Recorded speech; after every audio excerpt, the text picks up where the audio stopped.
संसद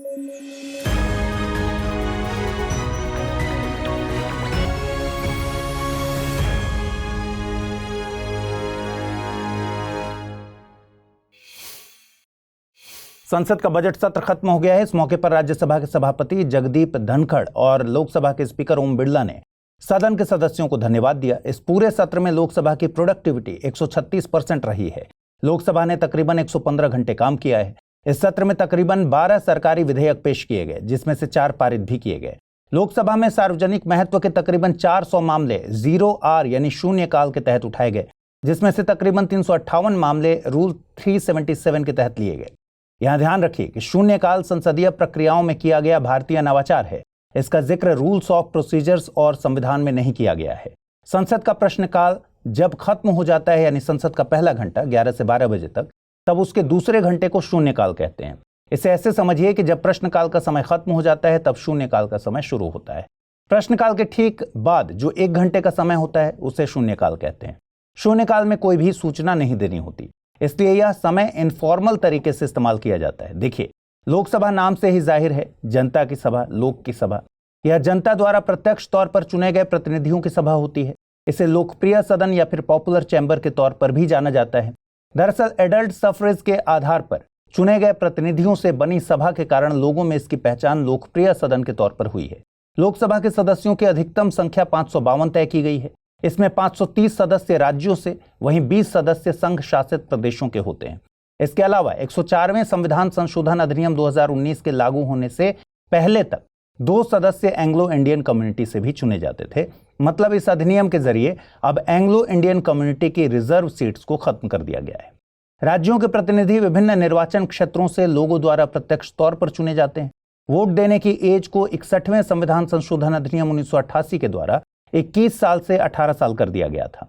वहीं संघ राज्य क्षेत्र के प्रतिनिधियों को चुनने के तरीके को निर्धारित करने का अधिकार संसद को दिया गया है। लोकसभा अधिकतम 5 सालों के लिए चुनी जाती है। हालांकि इसे 5 साल से पहले भी डिसॉल्व किया जा सकता है।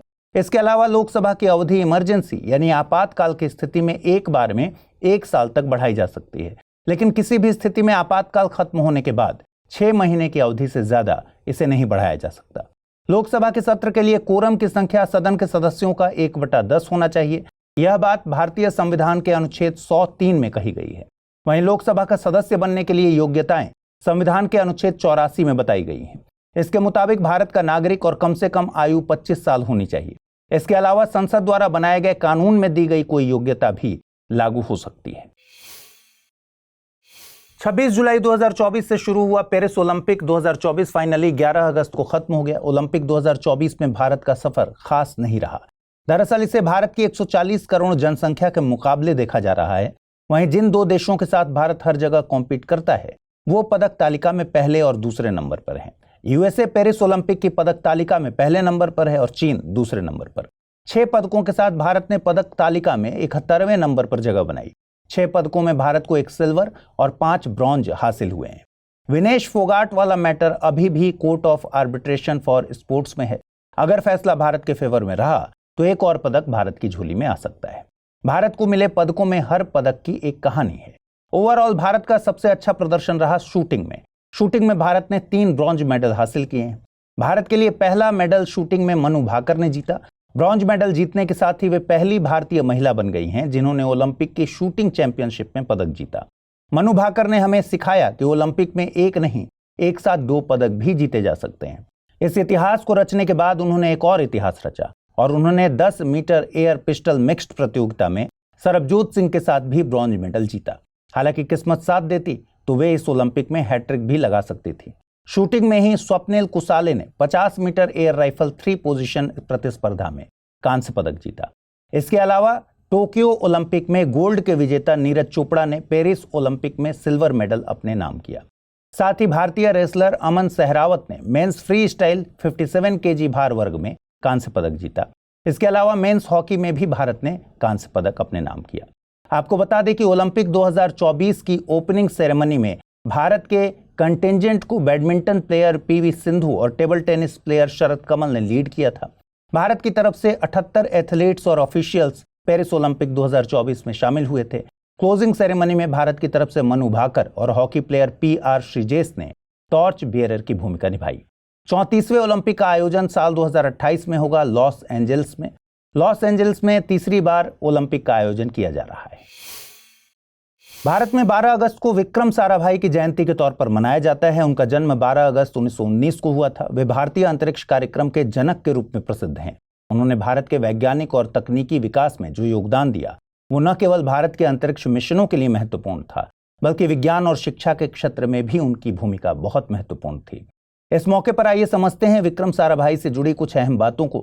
विक्रम साराभाई का जन्म एक समृद्ध और प्रगतिशील उद्योगपति परिवार में हुआ था। उन्होंने अपनी प्रारंभिक शिक्षा अपने माता पिता द्वारा संचालित रिट्रीट नाम के एक निजी स्कूल में प्राप्त की थी, जहां वैज्ञानिक सोच और स्वतंत्र विचारधारा को प्रोत्साहित किया जाता था। इसके बाद उन्होंने कैम्ब्रिज विश्वविद्यालय से नेचुरल साइंसेज में स्नातक की डिग्री हासिल की। द्वितीय विश्व युद्ध के दौरान भारत लौटने के बाद उन्होंने बेंगलुरु के भारतीय विज्ञान संस्थान में महान वैज्ञानिक सीवी रमन के मार्गदर्शन में शोध कार्य किया। यहीं पर उन्होंने सौर भौतिकी और कॉस्मिक रेज में अपनी रुचि को विकसित किया और भारत में कई निरीक्षण केंद्र स्थापित करने में महत्वपूर्ण भूमिका निभाई। 1947 में कैम्ब्रिज से पीएचडी पूरा करने के बाद विक्रम साराभाई ने अहमदाबाद में फिजिकल रिसर्च लेबोरेटरी पीआरएल की स्थापना की। यह संस्थान भारतीय विज्ञान और अंतरिक्ष अनुसंधान के क्षेत्र में एक मील का पत्थर साबित हुआ। शुरुआत में यह संस्थान कुछ कमरों में स्थापित किया गया था, लेकिन बाद में यह भारत के प्रमुख अनुसंधान संस्थानों में से एक बन गया। पीआरएल को council of scientific and industrial research CSIR और परमाणु ऊर्जा विभाग DAE का खूब सपोर्ट मिला, जिसने इस संस्थान को अंतरिक्ष अनुसंधान में आगे बढ़ाने का मार्ग प्रशस्त किया। विक्रम साराभाई का विजन केवल विज्ञान की सीमाओं तक सीमित नहीं था। उन्होंने भारत को एक वैज्ञानिक राष्ट्र के रूप में स्थापित करने का सपना देखा था और इस सपने को साकार करने के लिए उन्होंने 1962 में भारतीय राष्ट्रीय अंतरिक्ष अनुसंधान समिति इनकोस्पार की स्थापना की, जो बाद में भारतीय अंतरिक्ष अनुसंधान संगठन इसरो बना। इस संगठन का मुख्य मकसद भारत को अंतरिक्ष अनुसंधान में आत्मनिर्भर बनाना था। डॉक्टर होमी जहांगीर भाभा के साथ उन्होंने भारत के पहले रॉकेट लॉन्चिंग स्टेशन की स्थापना भी की। थुम्बा तिरुवनंतपुरम के पास स्थित इस स्टेशन से 21 नवंबर 1963 को सोडियम वेपर पेलोड के साथ पहला रॉकेट लॉन्च किया गया था। यह भारतीय अंतरिक्ष यात्रा का पहला कदम था, जो आगे चलकर हमें चंद्रयान और मंगलयान जैसे मिशनों में तब्दील होते दिखा। विक्रम साराभाई के अद्वितीय योगदान को विभिन्न राष्ट्रीय और अंतर्राष्ट्रीय मंचों पर मान्यता मिली। उन्हें 1962 में शांति स्वरूप भटनागर पुरस्कार से सम्मानित किया गया। इसके अलावा 1966 में उन्हें पद्म भूषण और मरणोपरांत 1972 में पद्म विभूषण से सम्मानित किया गया। विक्रम साराभाई का निधन 31 दिसंबर 1971 को हुआ, लेकिन उनके विचार और कार्य आज भी भारत के वैज्ञानिक और अंतरिक्ष कार्यक्रमों में जीवित हैं। उन्होंने जो आधारशिला रखी, उस पर चलते हुए भारत ने चंद्रयान और मंगलयान जैसे सफल अंतरिक्ष मिशन पूरा किए, जो दुनिया में भारत की प्रतिष्ठा को और बढ़ाते हैं। उनका जीवन और कार्य भारतीय वैज्ञानिक समुदाय को प्रेरणा देने के साथ साथ भविष्य की चुनौतियों का सामना करने की दिशा में मार्गदर्शन भी देते हैं। भारत में हिंडनबर्ग रिपोर्ट का मतलब है कुछ न कुछ उथल पुथल होना। हालिया रिपोर्ट में सेबी की चेयरपर्सन माधवी पुरी बुच और उनके पति धवल बुच को टारगेट किया गया है। रिपोर्ट में उन पर वित्तीय अनियमितताओं को लेकर आरोप लगाया गया है।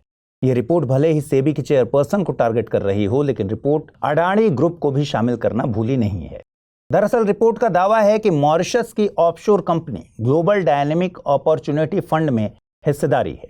इस कंपनी में गौतम अडानी के भाई विनोद अडानी ने अरबों डॉलर का निवेश किया है। इस पैसे को शेयर के प्राइसेस को बढ़ाने के लिए इस्तेमाल किया गया था। हालांकि माधवी पुरी बुच और धवल बुच समेत अडानी ग्रुप ने भी इन आरोपों को खारिज कर दिया है। हिंडनबर्ग एक अमेरिकी रिसर्च कंपनी है। ये कंपनी फॉरेंसिक फाइनेंस रिसर्च, वित्तीय अनियमितताओं की जांच और विश्लेषण, अनैतिक कारोबारी तरीकों और गुप्त वित्तीय मामलों और लेन देन की जांच करती है। आपको बता दें, सेबी यानी the securities and exchange board of India, इसका गठन भारत सरकार के एक प्रस्ताव के जरिए 12 अप्रैल 1988 को एक गैर सांविधिक संस्था के तौर पर किया गया था। बाद में संसद ने the securities and exchange board of India act 1992 के तहत इसे एक सांविधिक संस्था का दर्जा दिया। सेबी भारत में सिक्योरिटी मार्केट के रेगुलेटर के तौर पर काम करती है। यह एक्ट 30 जनवरी 1992 को लागू हुआ था। आइए देखते हैं आज का टर्म ऑफ द डे। आज का टर्म ऑफ द डे है संलेखना। संलेखना या संथारा जैन धर्म की एक प्रथा है। जब कोई व्यक्ति या जैन मुनि अपनी जिंदगी पूरी तरह जी लेते हैं और शरीर उनका साथ देना छोड़ देता है, तो उस वक्त वो संथारा ले सकते हैं। व्यक्ति को लगने लगता है कि वो मृत्यु के करीब है, तो वो खुद खाना पीना छोड़ देता है। दिगंबर जैन शास्त्र इसे संलेखना तो श्वेतांबर में इसे संथारा कहते हैं। जैन धर्म इसे मोक्ष हासिल करने का जरिया मानता है। संलेखना का पालन केवल उन साधुओं या गृहस्थों द्वारा किया जाता है जो जीवन के अंतिम चरण में पहुंच चुके होते हैं और जिन्होंने संसार से अपनी सभी इच्छाओं और मोह माया का त्याग कर दिया हो। यह प्रक्रिया अहिंसा के सिद्धांत पर आधारित है, जिसमें किसी भी प्रकार की हिंसा, चाहे वो आत्महत्या के रूप में ही क्यों ना हो, निषेध है। संलेखना में मृत्यु को प्राकृतिक और शांतिपूर्ण रूप से स्वीकार किया जाता है, न कि किसी प्रकार के मानसिक या शारीरिक दुख के परिणाम स्वरूप। देखिए, मॉडर्न टाइम में इस पर बहुत विवाद है। लोग इसे आत्महत्या की तरह ही देखते हैं, जिसे लेकर PIL भी लगाए गए हैं। 2015 में राजस्थान हाईकोर्ट ने इसे इलीगल घोषित भी कर दिया था, लेकिन सुप्रीम कोर्ट ने हाईकोर्ट के फैसले को रोक दिया था। पहला सवाल है, निम्नलिखित कथनों पर विचार कीजिए। नील कुरिंजी पूर्वी घाट से संबंधित है। इसका फूल 12 साल में एक बार ही खिलता है। नील कुरिंजी IUCN की सूची में वल्नरेबल के तौर पर दर्ज है। सही कथनों का चुनाव करना है, केवल 1 और 2, केवल 2 और 3, केवल 1 और 3 या फिर 1, 2 और 3। अगला प्रश्न है, संलेखना या संथारा प्रथा किस दर्शन से संबंधित है? जैन, बौद्ध, लोकायत या फिर योग? पहला सवाल था, निम्नलिखित कथनों पर विचार कीजिए। करो या मरो का नारा भारत छोड़ो आंदोलन के साथ संबंधित है। क्रिप्स प्रस्ताव असफल होने के बाद कांग्रेस ने भारत छोड़ो आंदोलन शुरू किया था।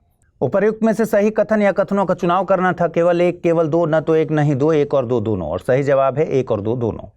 प्रसिद्ध एथलीट नीरज चोपड़ा किस खेल से संबंधित हैं? ये दूसरा सवाल था। जैवलिन थ्रो, गोल्फ, शूटिंग या फिर टेबल टेनिस? और सही जवाब है विकल्प ए, जैवलिन थ्रो।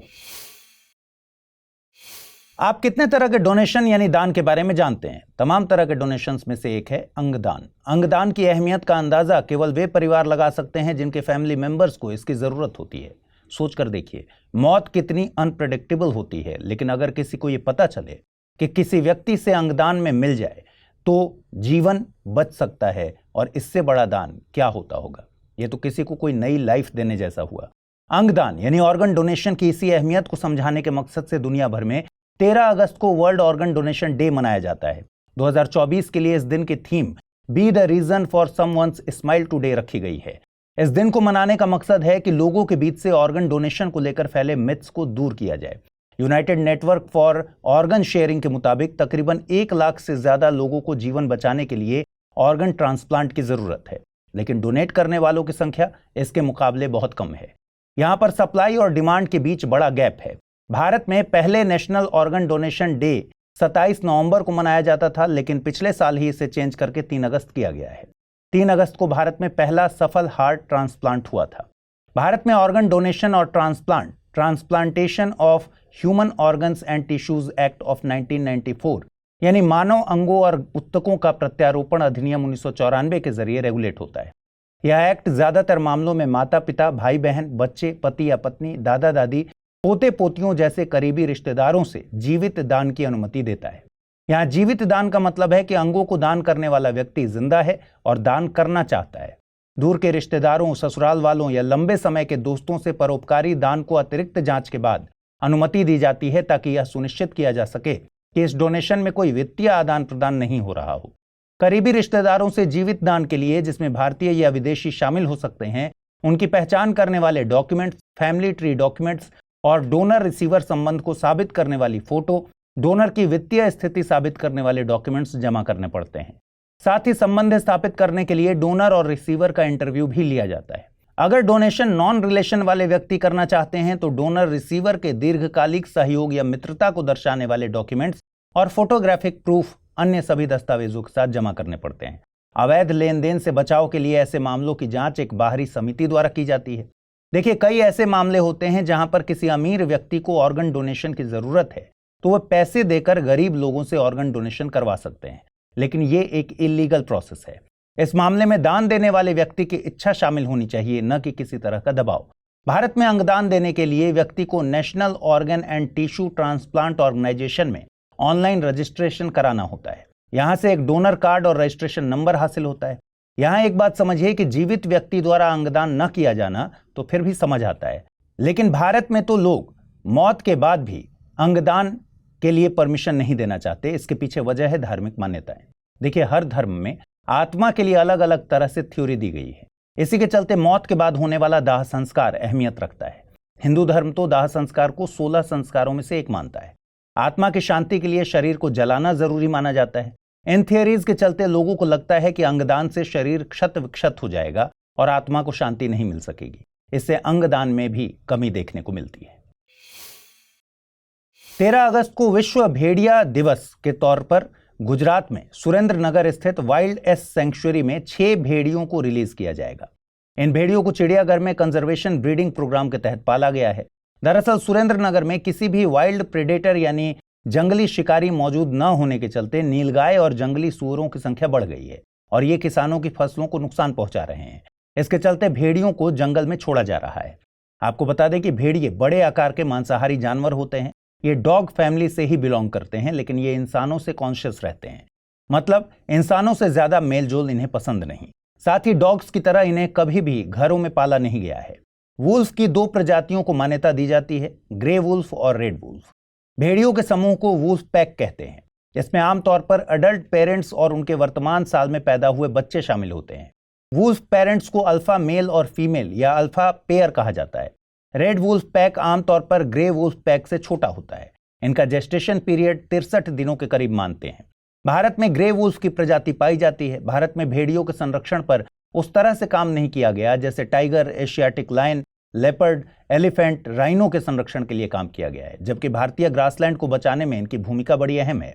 भारत में भेड़ियों की संख्या का एग्जैक्ट नंबर का आइडिया भी नहीं है, लेकिन राजस्थान, गुजरात, महाराष्ट्र और कर्नाटक जैसे राज्यों में तकरीबन 2 से 3 हजार की संख्या में ये पाए जाते हैं। विदेश मंत्री एस जयशंकर बीते दिनों मालदीव की यात्रा पर थे। विदेश मंत्रालय के मुताबिक भारत की सागर यानी security and growth for all in the region और नेबरहुड फर्स्ट पॉलिसी में मालदीव्स को काफी अहमियत मिली हुई है। भारत की नेबरहुड फर्स्ट पॉलिसी में सबसे बड़े लाभार्थियों में से एक है मालदीव। ये यात्रा भारत और मालदीव के संबंधों में कई मायनों में अहमियत रखती है। मालदीव में मोहम्मद मोइजू के राष्ट्रपति बनने के बाद से भारत की तरफ से ये पहली ऑफिशियल विजिट है। गौरतलब है कि मोहम्मद मोइजू को प्रो चाइना माना जाता है। उम्मीद है कि मोहम्मद मोइजू भी सितंबर में भारत की यात्रा कर सकते हैं। इस यात्रा के दौरान मालदीव के 1000 सिविल सर्वेंट्स की भारत में ट्रेनिंग को लेकर समझौता हुआ। साथ ही मानसिक स्वास्थ्य, विशेष शिक्षा, स्पीच थेरेपी और स्ट्रीट लाइटिंग के क्षेत्रों में भारत द्वारा अनुदान सहायता के तहत 6 high impact community development projects भी संयुक्त रूप से शुभारंभ किए गए। इसके अलावा विदेश मंत्री एस जयशंकर ने प्रधानमंत्री मोदी की 1 पेड़ मां के नाम पहल और मोहम्मद मोइजू की 5 मिलियन पेड़ परियोजना के तहत लोनोजियाराय पार्क में पौधा भी लगाया गया। बता दें कि मालदीव एशिया महाद्वीप का सबसे छोटा देश है। बावजूद इसके एशिया के 2 बड़े देश भारत और चीन की विदेश नीति में यह खासा इंपॉर्टेंट है। वजह है इसकी लोकेशन। मैप में आप देख पा रहे होंगे कि मालदीव द्वीप की सीरीज में हिंद महासागर में फैला है। यह देश भूमध्य रेखा के दोनों तरफ स्थित है। इसकी लोकेशन इसे भू राजनीति के लिहाज से बहुत अहम बनाती है। इसलिए जो भी देश हिंद महासागर में रणनीतिक बढ़त बनाना चाहते हैं, उनके लिए मालदीव जरूरी है। एनएचआरसी यानी नेशनल ह्यूमन राइट कमीशन ने कोलकाता में विमेन डॉक्टर के साथ हुए रेप के बाद मर्डर के केस में स्वतः संज्ञान लिया है और आयोग के मुताबिक इस केस में पीड़िता के मानवाधिकारों का उल्लंघन हुआ है। ऐसे में आयोग ने पश्चिम बंगाल के मुख्य सचिव और डीजीपी से 2 हफ्तों के भीतर डिटेल रिपोर्ट मांगी है। आयोग ने रिपोर्ट में पूछा है कि इस घटना के लिए जिम्मेदार लोगों के खिलाफ क्या एक्शन लिया गया, साथ ही पीड़िता के नजदीकी संबंधियों को कंपनसेशन के तौर पर क्या दिया गया, साथ ही ऐसी घटनाएं आगे न हों इसके लिए क्या इंतजाम किए गए। देखिए, एनएचआरसी को किसी ऐसे मामले में जहां मानवाधिकारों का उल्लंघन हुआ है स्वतः संज्ञान लेने का अधिकार है, भले ही इसके लिए कोई फॉर्मल कंप्लेंट न दायर की गई हो। इसके अलावा एनएचआरसी को किसी शिकायत की जांच करते वक्त सिविल कोर्ट की शक्तियां भी हासिल हैं। आपको बता दें कि राष्ट्रीय मानवाधिकार आयोग का गठन 12 अक्टूबर 1993 को हुआ था। इसे मानवाधिकार अधिनियम 1993 के जरिए गठित किया गया था। इस अधिनियम को protection of human rights amendment act 2006 के जरिए संशोधित किया गया था। राष्ट्रीय मानवाधिकार आयोग का गठन पेरिस सिद्धांतों के अनुरूप हुआ है। यह देश में मानवाधिकारों को बढ़ावा देने के लिए जिम्मेदार है। आइए देखते हैं आज का टर्म ऑफ द डे। आज का टर्म ऑफ द डे है मंडे ब्लूज। आप ऑफिस गोइंग हो या फिर school college student, Monday blues की फीलिंग का अंदाजा आपको होगा। दरअसल वीकेंड के बाद जब सोमवार को स्कूल कॉलेज या ऑफिस जाना होता है तो फीलिंग आती है कि मंडे को भी इंटरनेशनल हॉलिडे घोषित कर दिया जाए। स्कूल कॉलेज में तो फिर भी छुट्टी ले सकते हैं, लेकिन ऑफिस जाने वाले लोगों का मंडे ब्लूज का दर्द एक ऑफिस गोइंग पर्सन ही समझ सकता है। मंडे ब्लूज लंबे वीकेंड के बाद काम या पढ़ाई में मन न लगने को कहा जाता है। आप बताइए, आपको मंडे ब्लूज फील होता है? पहला सवाल है, सेंट मार्टिन आइलैंड के संबंध में निम्नलिखित कथनों पर विचार कीजिए। यह आइलैंड बांग्लादेश और म्यांमार के बीच विवाद का मुद्दा रहा है। वर्तमान में ये म्यांमार के नियंत्रण में है। ये आइलैंड बंगाल की खाड़ी के उत्तर पूर्वी भाग में स्थित है। उपर्युक्त में से सही कथन या कथनों को चुनना है। केवल 1 और 2, केवल 2 और 3, केवल 1 और 3 या फिर 1, 2 और 3। अगला प्रश्न है, मालदीव किस महाद्वीप का हिस्सा है? एशिया, अफ्रीका, यूरोप या फिर नॉर्थ अमेरिका? पहला सवाल था, निम्नलिखित कथनों पर विचार कीजिए। नीलकुरुंजी पूर्वी घाट से संबंधित है। इसका फूल 12 साल में एक बार ही खिलता है। नीलकुरुंजी IUCN की सूची में वल्नरेबल के तौर पर दर्ज है। सही कथन या कथनों को चुनना था। केवल 1 और 2, केवल 2 और 3, केवल 1 और 3 या फिर 1, 2 और 3। और सही जवाब है विकल्प बी। अगला प्रश्न था, संलेखना या संथारा प्रथा किस दर्शन से संबंधित है? जैन, बौद्ध, लोकायत या फिर योग? सही जवाब है विकल्प ए, जैन। 14 अगस्त को भारत में विभाजन विभीषिका स्मृति दिवस मनाया जाता है। यह दिन देश के बंटवारे के चलते विस्थापन का सामना करने वाले लोगों की याद में मनाया जाता है। इस दिन को मनाने की घोषणा प्रधानमंत्री नरेंद्र मोदी ने 14 अगस्त 2021 में ही की थी। देखिए, भारत का विभाजन देश के लोगों के लिए एक त्रासदी थी। ये कोई एक ऐसा फैसला नहीं था जो लोगों ने लिया हो, लेकिन इसका सबसे ज्यादा असर आम जनता पर हुआ। भारत का विभाजन जबरन, पलायन और मानव विस्थापन की कहानी है। देश के 2 हिस्से हो गए। लोगों की जीवन शैली और सदियों तक सह अस्तित्व में रहे समाज अचानक से खत्म हो गए। धर्म और आस्था पर आधारित यह हिंसक विभाजन लोगों की स्मृतियों में विभीषिका ही है। शाब्दिक तौर पर विभाजन और बांटना दोनों एक जैसे शब्द लगते हैं, लेकिन हैं अलग। मान लीजिए आपके पास 10 चॉकलेट हैं। आपसे 2 हिस्सों में बांटने के लिए बोला जाए, आप 2 जगह 5-5 चॉकलेट्स कर देंगे। लेकिन अगर आपके पास एक ही चॉकलेट है और आपसे बांटने को कहा जाए, तो आप क्या करेंगे? आप चॉकलेट को 2 भागों में तोड़ देंगे। विभाजन का अर्थ तोड़ना ही होता है। इस दौरान तकरीबन 6 मिलियन गैर मुस्लिम आबादी पाकिस्तान वाले हिस्से से निकलकर भारत आई। ऐसे ही तकरीबन 6.5 मिलियन मुस्लिम आबादी भारतीय हिस्से से निकलकर पाकिस्तान गई। आंकड़े बताते हैं कि विभाजन के दौरान हिंसा में मारे गए लोगों की संख्या 1 करोड़ से ज्यादा है, लेकिन स्वीकृत आंकड़ा 5 लाख के करीब है। स्वतंत्रता की लड़ाई में साथ लड़े हिंदू मुस्लिम समुदाय स्वतंत्रता के वक्त अलग देशों में जा रहे थे। विभाजन स्वतंत्रता आंदोलन की परिणति क्यों बना, यह इतिहास का एक बहुत जटिल सवाल है। इसके लिए कोई एक व्यक्ति या घटना जिम्मेदार नहीं है। इसके लिए लंबे वक्त तक चली घटनाओं की सीरीज जिम्मेदार है। हम जानते हैं, मुस्लिमों के लिए अलग देश पाकिस्तान की मांग भी ज्यादा पुरानी नहीं थी। साल 1940 में तो मुस्लिम लीग ने एक प्रस्ताव पेश करके मुस्लिम एरियाज के लिए ज्यादा ऑटोनॉमी की मांग की थी, और 1 दशक कम वक्त में भी ये मांग पूरी तरह से अलग देश में बदल गई। उर्दू के एक कवि थे मोहम्मद इकबाल। उन्होंने गाना लिखा है, सारे जहां से अच्छा हिंदुस्तान हमारा। इस गाने को लिखने के कुछ सालों बाद ही साल 1930 में मुस्लिम लीग के प्रेसिडेंशियल भाषण में उन्होंने अलग मुस्लिम स्टेट की मांग की। इस तरह के कई मूड स्विंग्स विभाजन के लिए जिम्मेदार रहे हैं। लेकिन इन सब के बावजूद एक सवाल बनता ही है कि विभाजन तो हो ही रहा था, फिर इतनी हिंसा क्यों हुई? इसमें एक वजह है जल्दबाजी। दूसरे विश्व युद्ध के बाद ब्रिटेन की स्थिति मजबूत नहीं थी। ब्रिटेन औपनिवेशिक सत्ता के टैग से जल्द बरी होना चाहता था। लॉर्ड माउंटबेटन, जो उस वक्त भारत के गवर्नर जनरल थे, उनके पास जून 1948 तक भारत की स्वतंत्रता का काम निपटाने का वक्त था। लेकिन उन्होंने एडवांस में तारीख चुनी और आनन फानन में जो निर्णय लिए, उसके नतीजे हम सब वाकिफ हैं। ऐसे ही सिरिल रेडक्लिफ, जिन्होंने दोनों देशों के बीच सीमा निर्धारित की, इनके नाम पर ही रेडक्लिफ लाइन है। वे इससे पहले कभी भारत आए ही नहीं थे। उन्होंने देश को समझे बगैर नक्शे पर लाइन खींच दी। इस तरह प्लानिंग की कमी, प्रशासनिक अस्थिरता और बड़े पैमाने पर सांप्रदायिक दंगे ने विभाजन की भयावहता को जन्म दी। इंसानों का माइक्रोप्लास्टिक के प्रकोप से बच पाना नामुमकिन सा लगता है। एक एनजीओ है टॉक्सिक्स लिंक। ये पर्यावरणीय मुद्दों पर रिसर्च और उनकी वकालत करता है। हाल ही में इसने एक रिसर्च की थी जिसके मुताबिक भारत में बिकने वाले सभी नमक और चीनी, चाहे वो पैकेज्ड हों या फिर अनपैक्ड हों, ऑनलाइन हो या लोकल मार्केट में बेचे जाने वाले, सब में कुछ मात्रा में माइक्रोप्लास्टिक्स पाए गए हैं।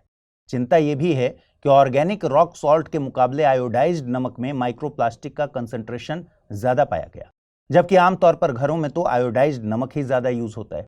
चीनी और नमक के नमूनों में पाए गए माइक्रोप्लास्टिक 8 अलग अलग रंगों के थे, ट्रांसपेरेंट, सफेद, नीला, लाल, काला, बैंगनी, हरा और पीला। इस रिसर्च का मकसद है माइक्रोप्लास्टिक से होने वाली स्वास्थ्य चुनौतियों को लेकर नीतिगत स्तर पर कुछ काम हो। देखिए, माइक्रोप्लास्टिक्स किसी उत्पाद के निर्माण में या बड़े प्लास्टिक के छोटे टुकड़ों में टूटने से उत्पन्न होते हैं। यूएनईपी यानी United Nations Environment Programme 5 millimetre से छोटे आकार के प्लास्टिक के कणों को माइक्रोप्लास्टिक के तौर पर परिभाषित करता है। माइक्रोप्लास्टिक को प्राइमरी और सेकेंडरी 2 कैटेगरीज में विभाजित किया जा सकता है। प्राइमरी कैटेगरी में व्यावसायिक प्रयोग के लिए तैयार किए गए छोटे आकार के टुकड़े रखे जाते हैं, जैसे स्क्रब, शैम्पू, मस्करा में पाए जाने वाले माइक्रोप्लास्टिक। वहीं सेकेंडरी कैटेगरी में बड़े प्लास्टिक आइटम जैसे प्लास्टिक की बोतल से टूटने वाले माइक्रोप्लास्टिक को रखा जाता है। माइक्रोप्लास्टिक्स एक प्रमुख पर्यावरणीय चिंता का विषय है, क्योंकि वे आसानी से बायोडिग्रेड नहीं होते और सालों तक पर्यावरण में बने रह सकते हैं। यहां तक कि नाली में बह जाने पर वे नदियों, झीलों और महासागरों में पहुंच सकते हैं, जहां वे समुद्री जानवरों द्वारा निगले जा सकते हैं और खाद्य श्रृंखला यानी फूड चेन में प्रवेश कर जाते हैं। जब माइक्रोप्लास्टिक खाद्य श्रृंखला में प्रवेश करते हैं और मनुष्यों द्वारा उपभोग किए जाते हैं, तो वे मनुष्यों के लिए स्वास्थ्य जोखिम पैदा कर सकते हैं। कुछ शोधों से पता चला है कि इनमें हानिकारक रसायन और विषाक्त पदार्थ हो सकते हैं, जो समय के साथ शरीर में जमा हो सकते हैं।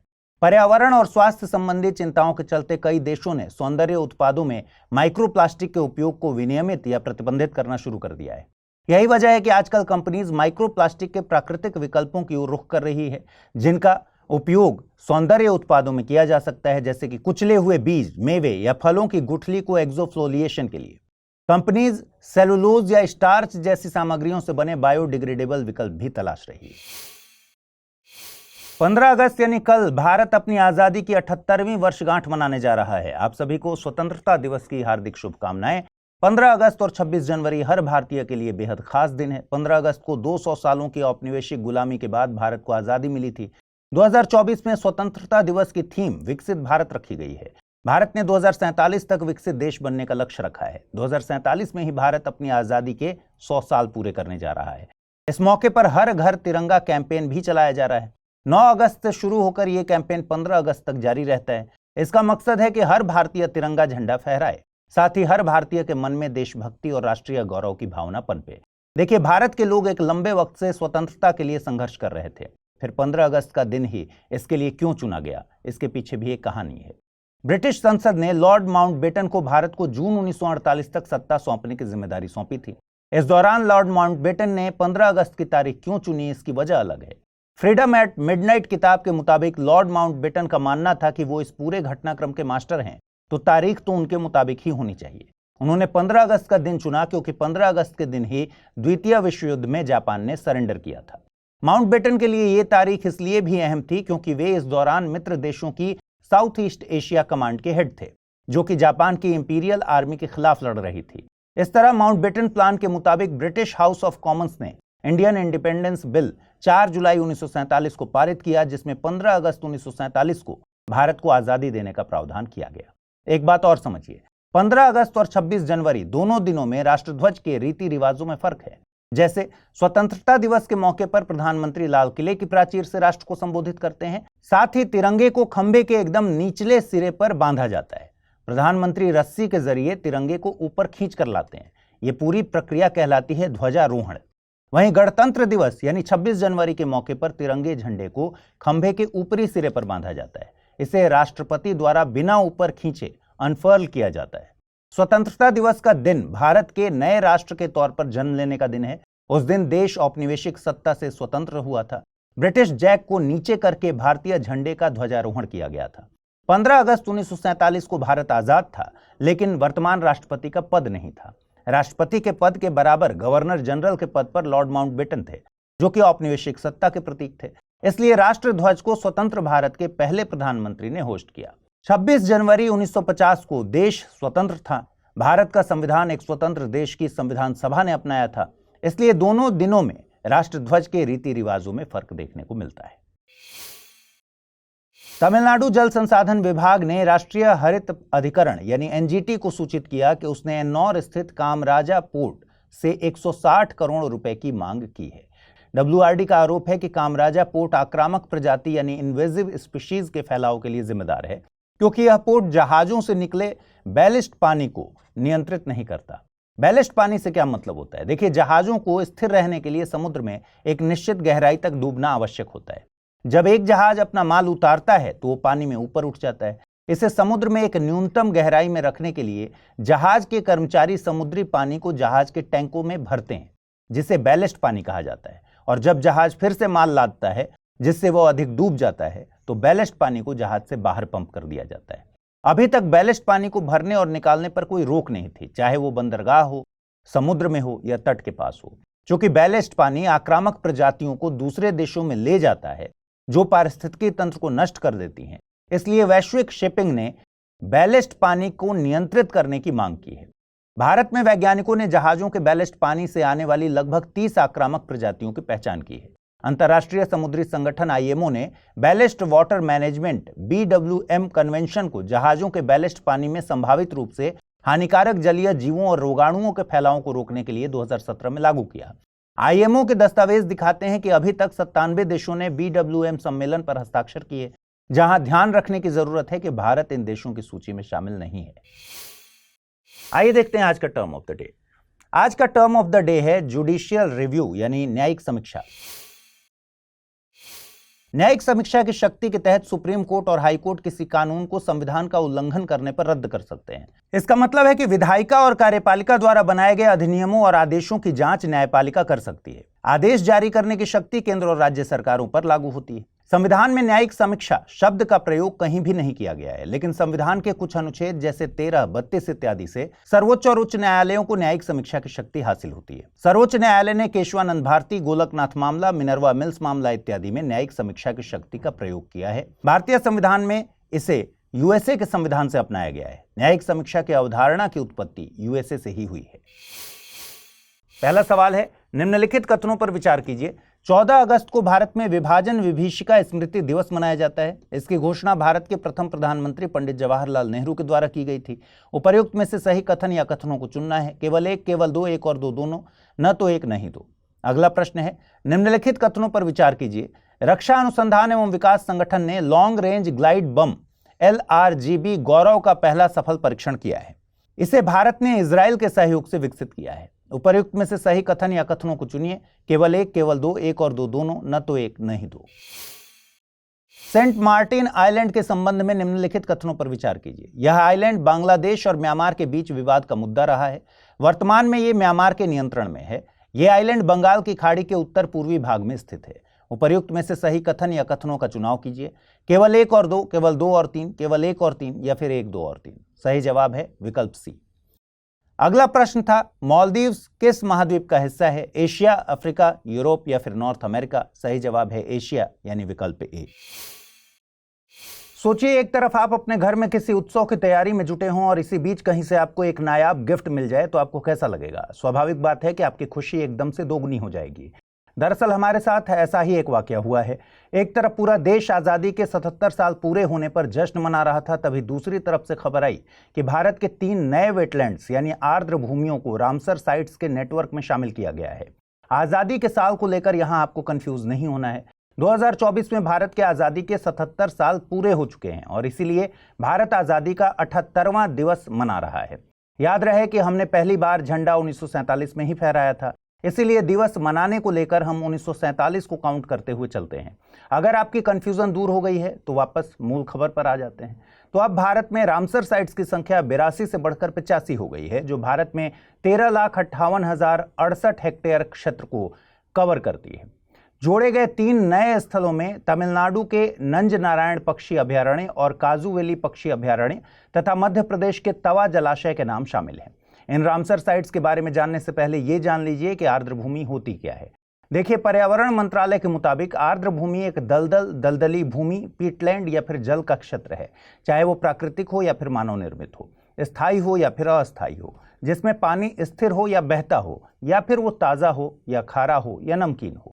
इसमें समुद्री जल के वैसे क्षेत्र भी शामिल हैं जिनकी गहराई कम ज्वार पर 6 मीटर से ज़्यादा नहीं होती। मगर ध्यान रहे कि इसमें नदी, चैनल, धान के खेत, पीने के पानी के मकसद से बनाए गए मानव निर्मित जल निकाय या टैंक शामिल नहीं है। साथ ही जलीय कृषि, नमक उत्पादन, मनोरंजन और सिंचाई के लिए निर्मित संरचनाओं को भी इसमें शामिल नहीं किया गया है। वहीं रामसर साइट वैसा आर्द्र भूमि साइट है जिसे अंतर्राष्ट्रीय महत्व का दर्जा दिया जा चुका है।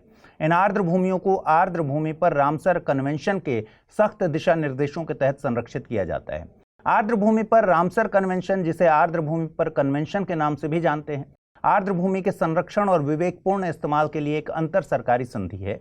यह संधि आर्द्र भूमि के पारिस्थितिकी चरित्र को संरक्षित करने के सबसे पुराने अंतर सरकारी समझौतों में से एक है। इसे ईरानी शहर रामसर में 1971 में यूनेस्को द्वारा हस्ताक्षरित किया गया था। अब 170 से ज्यादा देश इस कन्वेंशन के पक्षकार हैं। भारत 1982 में इस कन्वेंशन का हस्ताक्षरकर्ता बन गया। 1982 से 2013 तक भारत में रामसर साइट्स की सूची में कुल 26 साइट्स जोड़े गए, जबकि 2014 से 2024 के बीच इस सूची में 59 नए वेटलैंड्स को जगह मिली। वर्तमान में तमिलनाडु में सबसे ज्यादा रामसर स्थल हैं, जिनकी संख्या है 18। उसके बाद 10 स्थल के साथ उत्तर प्रदेश का स्थान आता है, जबकि क्षेत्रफल के लिहाज से गुजरात में इसका सबसे ज्यादा एरिया है। उसके बाद आंध्र प्रदेश, उत्तर प्रदेश और पश्चिम बंगाल का स्थान है। अब आप सोच रहे होंगे कि ये सब तो ठीक है, मगर ये बताइए कि किसी वेटलैंड्स को रामसर साइट्स की सूची में जगह कैसे मिलती है। तो देखिए, किसी साइट को रामसर स्थल होने के लिए उससे पहले 1971 के रामसर कन्वेंशन द्वारा तय 9 मानदंडों में से कम एक को पूरा करना होता है। जैसे कि वो साइट वल्नरेबल, एंडेंजर्ड या क्रिटिकली एंडेंजर्ड प्रजातियों या थ्रेटेंड इकोलॉजिकल समुदायों को सपोर्ट करता हो, या रेगुलर बेसिस पर 20,000 या ज्यादा वाटर बर्ड का आशियाना हो, या मछलियों के लिए भोजन का एक महत्वपूर्ण स्रोत हो, या ऐसा प्रजनन स्थल, नर्सरी या प्रवास मार्ग हो जिस पर मछलियां निर्भर हों।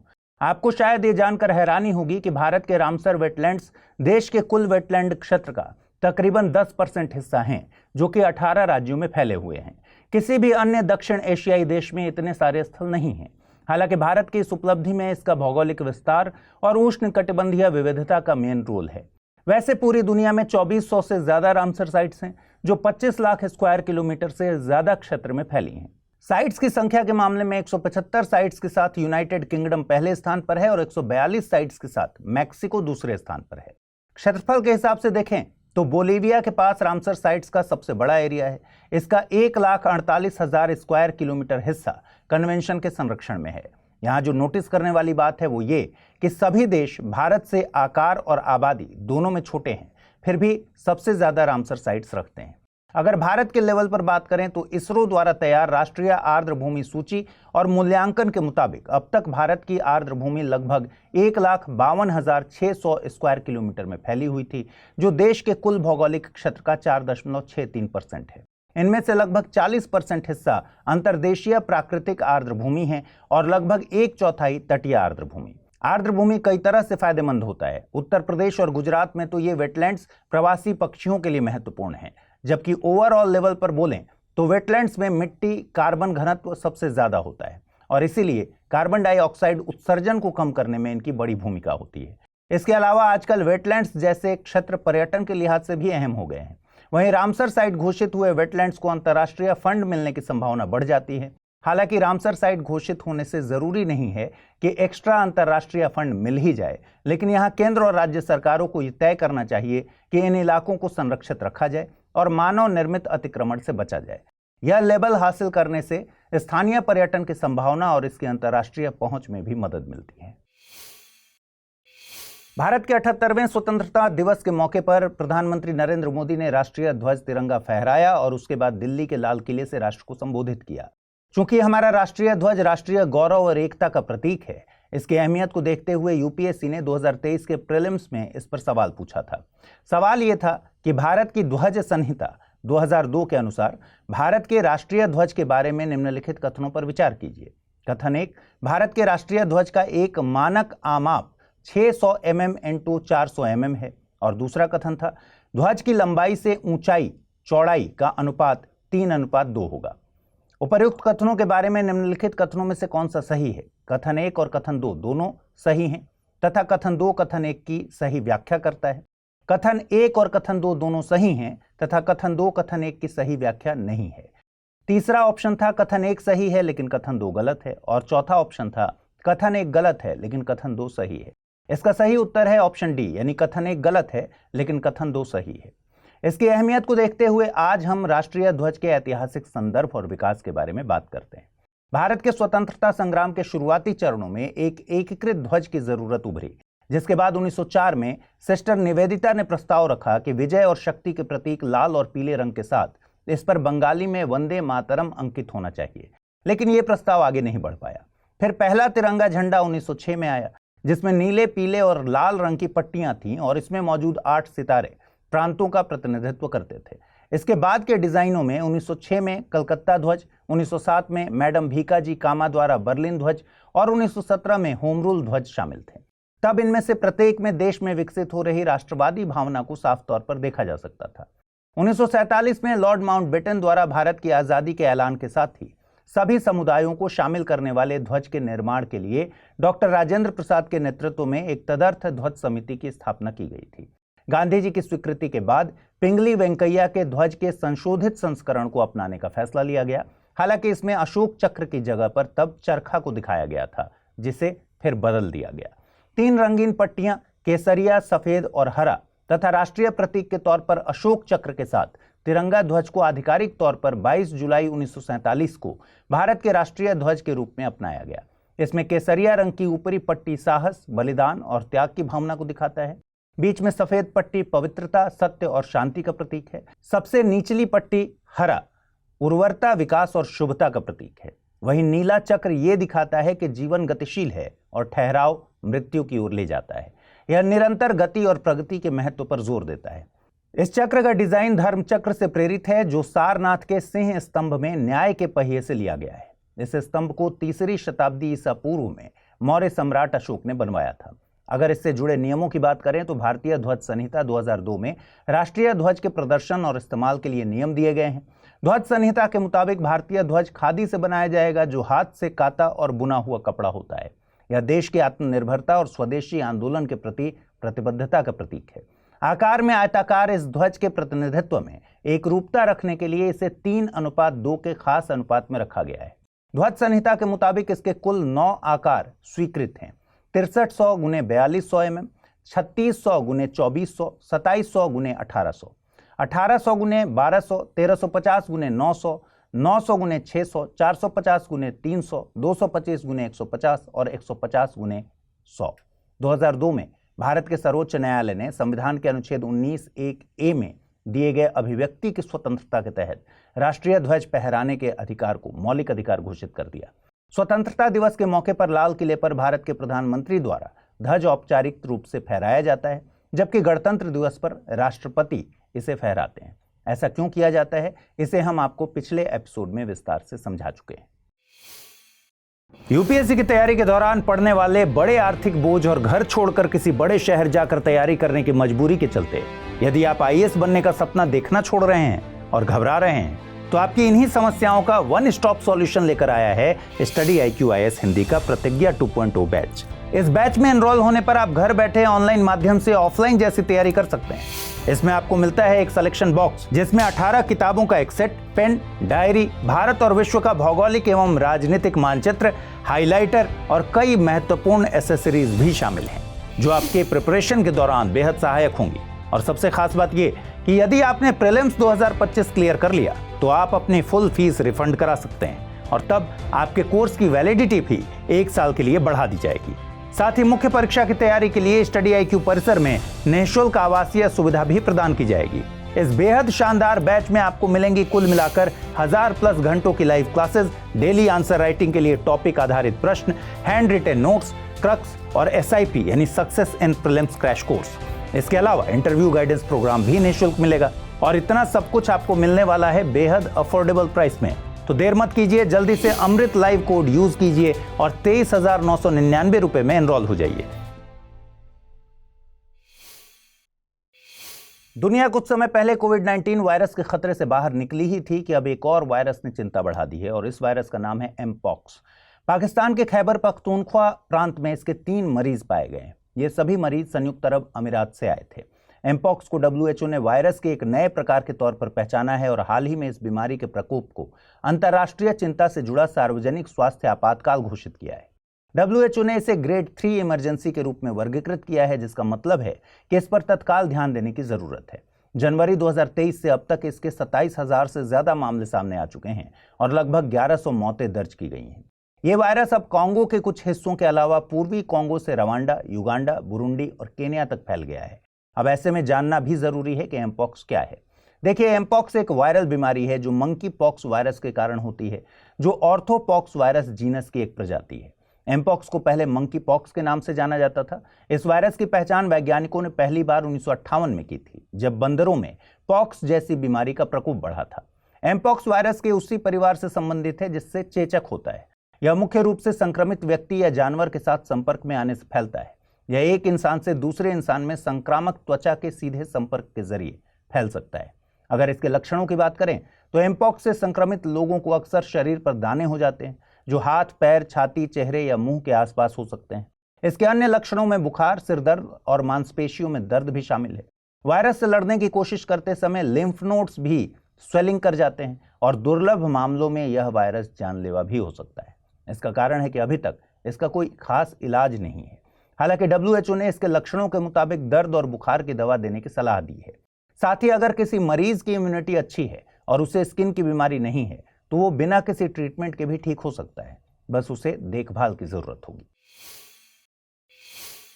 किसानों के फसल प्रबंधन और उत्पादकता को बढ़ाने के मकसद से सरकार ने आज एक उपग्रह आधारित कृषि निर्णय सहायता प्रणाली शुरू की।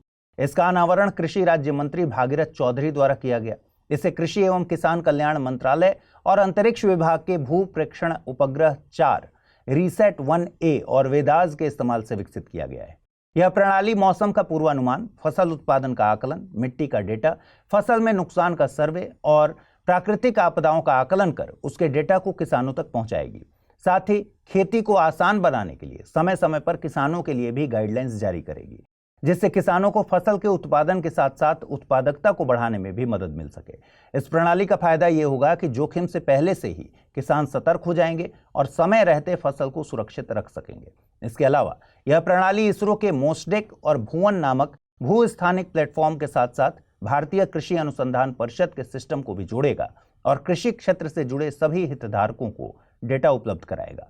आपको बता दें कि 2022 में कृषि और किसान कल्याण विभाग और अंतरिक्ष विभाग ने कृषि निर्णय समर्थन प्रणाली को विकसित करने के लिए एक समझौता ज्ञापन पर हस्ताक्षर किए थे। आइए देखते हैं आज का टर्म ऑफ द डे। आज का टर्म ऑफ द डे है कंगारू कटौती। संसदीय प्रक्रिया में एक उपाय है कंगारू कटौती। यह संसदीय प्रक्रिया में 1911 में आया। यह एक तरह का उपाय है जिसमें अध्यक्ष या स्पीकर किसी मामले, प्रस्ताव या फिर विधेयक पर चर्चा के लिए केवल कुछ संशोधनों को ही चुनते हैं और बाकियों को चर्चा से बाहर कर देते हैं। एक लाइन में कहें तो इस प्रस्ताव में केवल महत्वपूर्ण खंडों पर ही बहस और मतदान होता है, बाकी खंडों को छोड़ दिया जाता है और उनको भी इसी के साथ पारित मान लिया जाता है। इसका पहली बार इस्तेमाल United kingdom house of Commons में 1909 के वित्त विधेयक पर लड़ाई में किया गया था। पहला सवाल है, आर्द्र भूमियों के संदर्भ में निम्नलिखित कथनों पर विचार कीजिए। भारत के कुल आर्द्र भूमि क्षेत्र का तकरीबन 10% हिस्सा रामसर स्थलों में शामिल आर्द्र भूमियों का है। राष्ट्रीय आर्द्र भूमि सूची और मूल्यांकन इसरो द्वारा तैयार किया जाता है। दक्षिण एशियाई देशों में सबसे अधिक रामसर स्थलों की संख्या इंडोनेशिया में है। उपर्युक्त में से सही कथन या कथनों को चुनना है, केवल 1 और 2, केवल 2 और 3, केवल 1 और 3 या फिर 1, 2 और 3। अगला प्रश्न है, राष्ट्रीय ध्वज में लगा नीला चक्र 3री शताब्दी ईसा पूर्व में मौर्य सम्राट अशोक द्वारा बनवाया गया सारनाथ के सिंह स्तंभ से लिया गया है। इस चक्र का अर्थ है न्याय का पहिया, धर्म का पहिया, शक्ति का पहिया या फिर अहिंसा का पहिया। निम्नलिखित कथनों पर विचार कीजिए। 14 अगस्त को भारत में विभाजन विभीषिका स्मृति दिवस मनाया जाता है। इसकी घोषणा भारत के प्रथम प्रधानमंत्री पंडित जवाहरलाल नेहरू के द्वारा की गई थी। उपर्युक्त में से सही कथन या कथनों का चुनाव कीजिए। केवल 1, केवल 2, 1 और 2 दोनों, न तो 1 न ही 2। सही जवाब है विकल्प ए, केवल 1। अगला प्रश्न था, निम्नलिखित कथनों पर विचार कीजिए। रक्षा अनुसंधान एवं विकास संगठन ने लॉन्ग रेंज ग्लाइड बम गौरव का पहला सफल परीक्षण किया है। इसे भारत ने इजराइल के सहयोग से विकसित किया है। उपर्युक्त में से सही कथन या कथनों को चुनना था। केवल 1, केवल 2, 1 और 2 दोनों, न तो 1 न ही 2। सही जवाब है विकल्प ए।